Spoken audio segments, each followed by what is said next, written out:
Hi పిల్లలు, నేను మీ సిరి speaks. ఈరోజు మనం ఒక చిన్న కథ విందాం. గుర్రం అవ్వాలనుకున్న గాడిద. ఇక మన కథలోకి వెళ్ళిపోదామా?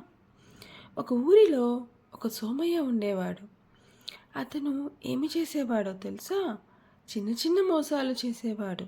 ఒకరోజు తన గాడిదకి బంగారు రంగు పూశాడు. గాడిద ఎలా మెరిసిందో తెలుసా? చాలా బాగా మెరిసింది.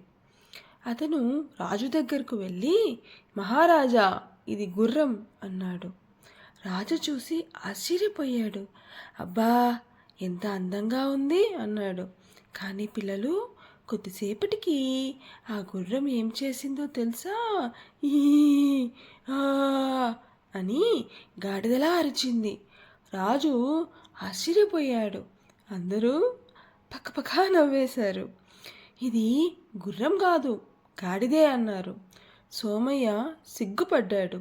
అప్పుడు రాజు అన్నాడు, మోసం చేయకూడదు. మరి ఈ కథలోని నీదేమిటి? పిల్లలు, మనం ఎప్పుడూ నిజం చెప్పాలి, మోసం చేయకూడదు. నిజాయితీ మంచిది. సరే పిల్లలు, ఈరోజు మన కథ ఇక్కడితో పూర్తయింది. మీకు కథ నచ్చిందా? నచ్చితే ఒక చిన్న నవ్వు ఇవ్వండి. గుర్తుంచుకోండి, మనం ఎప్పుడూ మంచి పిల్లలుగా ఉండాలి, నిజం మాట్లాడాలి. మళ్ళీ ఇంకో ముచ్చటైన కథతో త్వరలో కలుద్దాం. మీ సిరి స్పీక్స్.